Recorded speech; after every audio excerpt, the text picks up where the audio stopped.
ओम हरिओम सभी को। वैसे भी लेवल 1, 2 और 3 इसके बारे में मैं कुछ जो मुझे एक्सपीरियंस आया वो मैं बताने जा रही हूँ।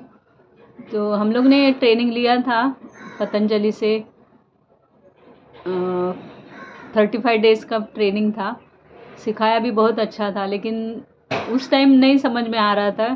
फिर भी हम लोग, टाइम कम था तो हम लोग समझ में आया, ऐसे ही समझ के चल रहे थे। तो हमने सोचा कि लेवल 1, 2, 3 क्यों दिए, लेवल 3 का ही दे दे तो जल्दी हमारा पोर्शन हो जाएगा और हम लोग का टाइम भी वेस्ट नहीं होगा, पैसे भी बच जाएंगे। लेकिन लेवल 3 देने गए तो लेवल 3 पे अटक गए। मतलब थियोरी तो निकल गया लेकिन प्रैक्टिकल में अटक गए।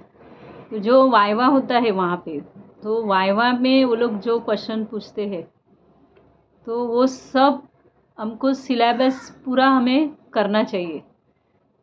जैसे घेरण संहिता है, हठ रत्नावली है, हठ प्रदीपिका है, शिव संहिता है, गोरक्ष संहिता है, एनाटॉमी है, पतंजलि योग सूत्र है। तो इतने सब सब्जेक्ट का हमें अभ्यास पूरा कर लेना चाहिए, तभी हम लेवल 3 तक जा सकते। लेकिन मुझे ऐसा लग रहा है कि अगर हम लेवल 1 का देते हैं पहले, तो हमें एक्सपीरियंस भी आ जाता है कि हम लोग उनके सामने कैसे बैठते हैं, हम लोग कैसे प्रेजेंट करते हैं। तो लेवल 1 का अगर हम लोग दे देते तो बहुत अच्छा है। और उसके बाद अगर एक बार लेवल 1 दिया तो आपकी स्टडी होती है अच्छे से, सब आपको बाय हार्ट भी होता है, तो आप लेवल 3 भी दे सकते। अगर आपको जल्दी करना है, आगे जाना है, या पैसे भी कम पड़ रहे तो आप लेवल 3 दे सकते। या तो लेवल 1, 2, 3, फिर 3 पे हम नहीं अटकेंगे। लेवल 1, 2 देकर अगर 3 में जाते हैं ना, तो हम लोग का अच्छे से वो क्लियर हो जाता है। अभी ये एक्सपीरियंस मुझे खुद को आया, तो इसलिए मैं बता रही हूँ कि जो भी अगर लेवल 1 का 1, 2, 3 जो भी आगे एग्ज़ाम देना चाहते हैं, तो शुरू में मुझे जब फर्स्ट टाइम लेवल 1 मेरा क्लियर नहीं हुआ तो मुझे लगा कि कितने क्वेश्चन वो लोग हार्ड पूछते हैं।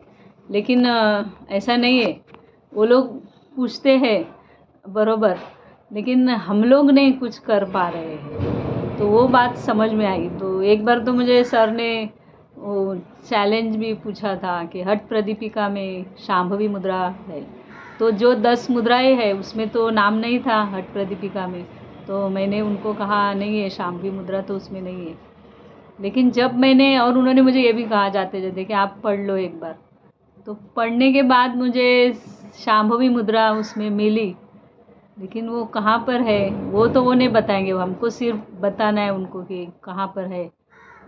तो जो सुषुम्ना नाड़ी है उसके जो पर्यायवाची नाम है उसमें शांभवी मुद्रा है। और जो नादानुसंधान है हठ प्रदीपिका का, जो चौथा अध्याय, तो उसमें नादानुसंधान में शांभवी मुद्रा ही लगाई जाती है। तो फिर मैं ना कैसे बोल सकती थी, लेकिन क्या कुछ डीपली पढ़ा ही नहीं था ना, इसलिए मैंने भी एकदम बोल दिया कि नहीं, हठ प्रदीपिका में शांभवी मुद्रा नहीं है। तो ऐसा नहीं है, इसलिए मैं मेरा एक्सपीरियंस इसलिए दे रही हूँ कि आप लोग अच्छे से स्टडी करें। और बहुत पढ़ने जैसा है, हमारे लाइफ के लिए, आगे के फ्यूचर के लिए भी बहुत अच्छा है। अगर हम पढ़ते हैं तो, योग में आए हैं तो हमारा जीवन भी योग में बन जाएगा, करियर भी हमारा इसमें योग में बन सकता है अगर करियर बनाना है तो। मुझे तो ज़्यादा समय नहीं हुआ, अभी हार्डली 2 साल पूरा हो जाएगा, तो भी इतना कुछ समझ में आया है।